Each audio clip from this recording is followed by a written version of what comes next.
Welcome to the launch of the 2023 Gold Industry Group WA Netball League. First, I'd like to acknowledge the traditional custodians of the land on which we are meeting today and pay my respects to their elders past and present. I extend that respect to Aboriginal and Torres Strait Islander people here today. My name is Tracey Swami and I'm really excited to be here today as the competition manager for the Performance and Pathway team at Netball WA. 2023 will see some exciting changes to the WANL program, with the first of those being the move of this competition to the Performance and Pathway department at Netball WA. We are very much looking forward to seeing our best athletes battle it out across the three divisions for premiership glory. Speaking of premiership glory, can Raw repeat their triple premiership success? What a year they had. I'm sure Peel Lightning, Hammersley Comets and West Coast Warriors will be out to go one better this year. Will the addition of State Schoolgirls premiership winning coach Sue Gerard be the difference to Sharks in 2023? And we mustn't forget the internationals that have joined our competition in 2023. We look forward to seeing what they can do and when they suit up for the Southeast Demons and the West Coast Warriors. So many questions and hopefully some answers when we interview our clubs in just a moment. In 2023, we are looking to revamp our streaming product. So be sure to keep a close eye on our broadcast partner, KO, for your weekly WANL fix. We will be streaming a minimum of 2 games from every round and will feature games across all 3 divisions with all clubs on show early. I'll take this opportunity to thank Brightside, who is coming on board as our production partner for the 2023 season. We look forward to working with them and seeing where they can take our streaming product. We'll be holding 3 themed rounds in this gig WANL season. Those include our Gold Round, honouring our naming rights partner for the Gold Industry Group. This will be taking place in round 4. Belt Up Round will take place in round 7 and we are looking forward to being joined by special guests from the Insurance Commission of Western Australia for that one. And our First Nations round will take place in round 11, which will see us pay our respects to our First Nations people. Rounds 9, 10 and 11 for the men will look a little different in 2023. To keep the excitement at a premium, we have introduced the Rapid Round, which will see our men's teams playing in WANL's own version of Fast 5 netball. Teams will play with 5 players, quarters will be reduced to 10 minutes, rolling subs will be encouraged, and I'm tipping most likely used when there is no wing attack or wing defence on the court. But most excitingly will be the opportunity for the men to score 1, 2 and 3-point shots throughout the game. With the earlier start to the season, our final series will fall in the July school holidays, with the grand final for all 3 divisions taking place on Saturday the 15th of July. I look forward to hearing from the clubs as to who they think will be there for the big dance. This season will also see us working hard away from the courts, with the WA Netball League steering group being established to review our competition, to review trends and what is happening across the country and make recommendations on how we can continue to evolve our competition to make certain it is the preeminent competition in the country. There will be collaboration from clubs, key stakeholders, and we look forward to sharing those findings with you in due time. I'll take this moment to acknowledge the work being done behind the scenes by all 8 WANL clubs to ensure that teams are competition ready come Friday night. We are aware it is a big task running a WANL program and we look forward to continue to work positively with all clubs to take this competition to the next level. This wouldn't be possible without the support of Netball WA sponsors. Can I please thank our naming rights partner, the Gold Industry Group, for their ongoing support of the WA Netball League. Your support is greatly appreciated. The Insurance Commission of Western Australia, through their Belt Up message. Thank you for your many years of support. It is also appreciated. And to Fortescue, our principal partner of West Coast Fever, thank you. Enough from me. It's time to hear from some very important people. We are joined by the players and coaches from each of the 8 clubs, and it's time to hear from them what they are looking forward to in season 2023. Now, I'm going to start with the open division and I'm going to go alphabetical. So Mia Henderson from Comets, you are up. Alphabetical by club name, not surname, unfortunately. You might have been a little bit further down the line. I'm going to get you just to come and stand on this side, please. You're coming nice and close to here. Lovely. Okay, firstly, congratulations on being named club captain of Comets in 2023. That's fantastic. Some great additions to the Comets Open team, one being mid-quarter and West Coast Fever training partner Jordan Kransberg. How is she fitting in? Yeah, Jordan's fitting in really well. She obviously brings that elite sort of atmosphere to our club. Even when she's not playing, she's analysing what we're doing and she's giving feedback. So it's going really well. We'll be grateful to have her as much as we can. But yeah, we're really lucky to have her this season. Sounds great and fit in nicely, I imagine, with Lyndall Road, Brittany Turnbull and Tony Smith. Nice and zippy there. We also are seeing some young 20 athletes being promoted to the Open team. Jasmine Haywood coming across to Comets this year and Scarlett Jauncey being promoted from Comets 20s. How are they going to go in the big league? Yeah, I think we've got high hopes for those two. Obviously, they're working hard in their state program, so we get to really reap the benefits of that. We've tried to have all three teams train together as much as possible, so it's great to have young players come through in the Opens, and I think they're going to bring really big things. Exciting. Thank you, Mia. You are done. All right, to the Demons. Can I please get Chanel Gomez up? Welcome, Chanel. Great to have you here. A few changes to the Demons Open side with a couple of old faces coming back to bolster mid-court this year. Kyra Neal and Courtney Cruder back in Demon Land. Yes. How are they going? Yes, well, firstly, it's very good to not be the oldest in the team now that Kyra has joined us. It's fantastic to have them both back because obviously played some of their junior netball at SDNA. Kyra brings a lot of international experience, which is awesome for our team. And also Courtney, her tenacity on the court is fantastic. Both of them bring great leadership as well, which is good for me because I always say to the girls, like, just because I'm captain doesn't mean I have to be the one speaking up. So great to have them both involved. Awesome. And how is New Zealand recruit Kelsey McPhee going? Yes, now that we can understand her accent, she fits in really well. Also also experience, which is great. She brings a different element to us as well, which is great. She's got great leadership on court as well because I know she was captain over in Queensland for her state league there. But yeah, good, strong target for us, which is absolutely fantastic. So we've got the very tall end now with Demons, don't we? Exciting. And changes to the Demons coaching team with Helen Riolo and Julie Cleverly joining coach Josie Jans. What have they brought to the Demons environment? Yeah, Julie, I was really lucky to be coached by Julie many years ago, so 10 years ago at Rangers. So it's really nice to have her back, I guess, coaching with me. Her coaching me. So she brings a lot of experience as well. We actually have gone through each of our staff members and they've done a presentation on their netball history, and it was amazing to see what Julie's done, and also the same with Helen. So she obviously represented in Orioles, which is fantastic, and yeah, she brings great expertise for our mid-court, which is fantastic. Yeah, I imagine there's about nearly 600 games between those three in a WANL environment, so it's pretty impressive.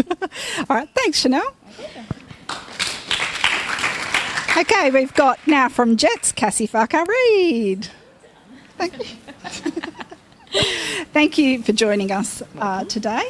I'm going to start with your fellow mid-quarter, Ella Eastor. She's returning to the team and to the court this year after an ACL injury. How is she going? I bet she's ready and raring to go. She's ready and raring to go, and we're so ready for her to come back. It's been a long 18 months. It was a pretty horrific ACL, but you really can't meet anyone who's been more committed to their rehab. But not only that, committed to the team throughout this period. So Ella's been at every single training session. She's outrunning us all, as we expected. But I really can't wait to have my little middy back on court with me. So they're very excited. That's exciting. We wish her all the best with that return. So So some fresh blood in your coaching lineup as well for Jets. How are the players, how's the group responding to Cherie and Bree? Yeah, it's been really fantastic. We've been growing this team and this coaching lineup for a couple of years now. So Carly's stepped away to have some family time, but Cherie's been our assistant coach and Bree our apprentice for a couple of years. But they do bring a different flair, which has been really great. So really building our team culture, really building our structures and our strategies on court, but also developing us as people and athletes as well. So it's been great. Awesome. Thank you very much. Thank you. From Lightning, right in front of me, Tracey Borum.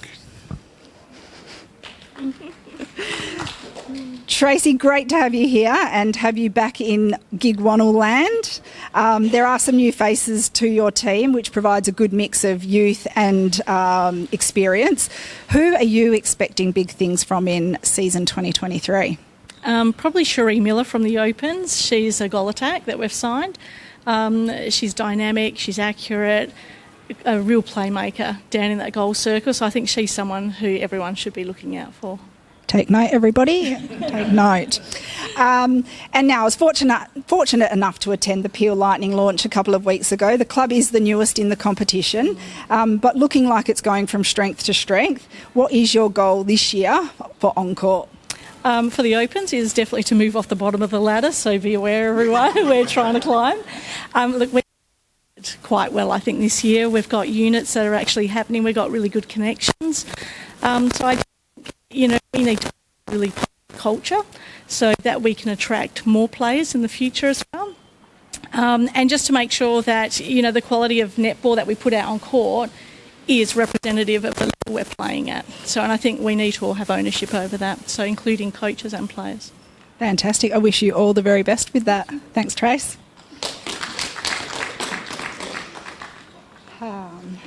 All right. Okay. Next up, have we got Taryn here yet?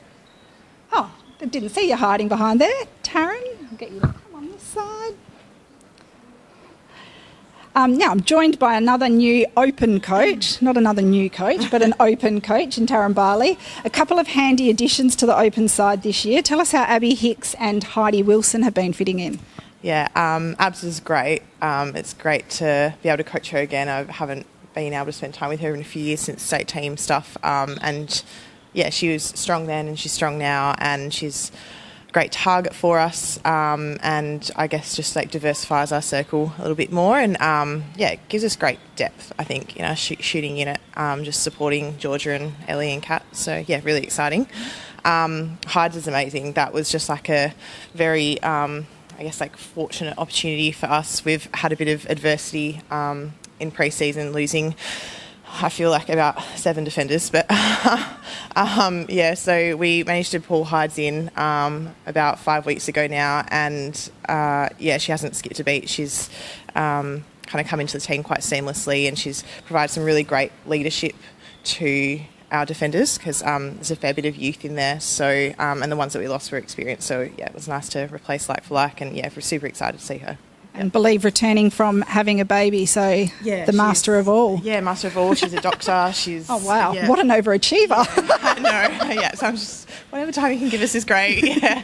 Awesome. Well, I wish you all the best for season 2023. Thank you. From Raw, we're joined by Zoe Kransberg. Oh, that was a bit of a harper. Just come a little bit closer. So thanks for joining me, Zoe. I'm going to start with the front end of the court. Some would say the better end of the court. A few changes to your attack end, though, through retirement and pregnancies. You have some exciting talent coming through, though, in Emma Putt and Georgie Cleaver. How are they going, and are they ready to step up and fill those big shoes of Tess and Maddie? Yeah, I think we're really lucky to have players like Maddie and Tess in the club, and then them to leave and still have Putty and Georgie coming through. They've been training really, really well, combining really well with Soph, so I think they're definitely ready to step up in 2023. I think we saw Putty last year when she came on, she was outstanding, and Georgie was amazing in the 20s, so yeah, they'll do great this year. I don't think they'll skip a beat. That's my tip. Now, in what was likely considered one of the signings of the contract period, Raw have picked up 2022 Jill McIntosh medal winner Caitlin Brown. How is she going, and what will she bring to your side this year? Yeah, it's really exciting to have Cuddy on board. I'm definitely glad she's playing with us, not against us next season. She just brings so much energy off the court and on the court. She's fitted in seamlessly with all the girls. Again, has been training really, really well. Her and Chelsea are combining really well in defence. So I think, those two are going to be amazing. And I see on the Raw page today that she's the TikToker queen. Is that right? Some would argue, maybe not. But no, she brings a lot of energy off the court. And, good dancer. Good dancer. Oh, we'll look for those moves during the season. Thanks, Zoe. Alrighty, from Sharks we've got Sue Gerard and Captain Shannon Eagland. If you can both come forward. Going to do a little duo here. So, you're going to go first, Sue. So thanks for joining us, guys. Firstly, Sue, back in WANL after a few years away successfully coaching the state schoolgirls team. You're joined by some new recruits, one being mid-quarter Numi Tapaya. She's obviously headed to Sharks and will join Jess Repiccioli and Ella Sigley, who's returning from an ACL injury. What can we expect from that trio? It's a pretty strong little combo there. Yes, the three have been performing really well. Lots of versatility with the three of them. I'm using Numi in centre a little bit, something she requested when she came to Sharks, but lots of speed and just netball smarts. They really know how to feed the ball and lots of leadership skills as well. So it's fabulous to be able to work with those three players in the midcourt. Imagine that ball whipping around the court very quickly with those hands. This one's for Shan. So another notable recruit for the Sharks is a defender, and I imagine that makes you pretty happy. Ruth Ariang heading to Sharks, joining sister Rose, coming back and still working her way back from an ACL injury. But what will she bring to the team when she gets out there? I would put Ruth down as almost an equal recruit of the season. We're really, really happy to have her with us. Obviously, the 2021 Jill Mac winner before she went down with the ACL. Ruth is fighting fit and looking ready and raring to go. So as soon as she gets the tick-off approval, and she'll be ready to hit the court and, combine with the girls. I can't wait to get out there and test our combinations. Without a doubt, she's going to be formidable this season. Certainly adds some versatility to your back end, doesn't it? Now, last one for you, Shane. You're obviously well aware that Sue likes to win and she's pretty good at it. Coming off winning the 16 schoolgirls last year, what's been Sue's messaging to this new look Sharks side? And are you feeling the pressure to work out the ladder a little bit? Oh, we're stoked to have Sue on board. That success that she's had in the 16s is an absolute credit to the coaching that Sue gives to those players, and it transfers to what we're seeing in our opens environment. We like to do drills time and time again until we get them tip-top looking very, very nice. Fundamental skills will be a really high one for us. So really focusing on quality basics this year, which I'm sure we've been able to see in the success of the 16. So quality basics can build success, so we'll hopefully see that bring us up the ladder a few rungs. Look forward to seeing that. Thank you, girls. Thank you for joining us. And from Warriors, Lorraine Ward. Lucky last. Thanks for joining us, Lorraine. We will see some new faces in the Warriors lineup this year. Two of those being interstate and international recruits in Cassidy Withers and Gemma Etheridge. How have they both slotted into the Warriors family? Pretty well. We're getting used to that strange Victorian way. They do have their own way. And then the Kiwi one's even different again. But they're both great girls, great personalities, and fit into the culture really well. So they've done really well so far. Excited to see them on court. And what will be your focus, and what are you hoping as a coach to see going into the round one grand final rematch against Western Raw? I probably don't want to watch, but if I am, No, I'll be looking for us to get our connections happening. We haven't had a lot of time on court, and we've gone from having an average age of the late 20s to very early 20s, which is exciting and a new challenge, but it's taking time to get those connections right. And there's a lot of speed, but it's got to be used in the right way. So we're still working on that, yeah. Well, wish you all the very best and good luck on Friday night. I can't wait to see the Cuddy Putty show. She's here all night, folks.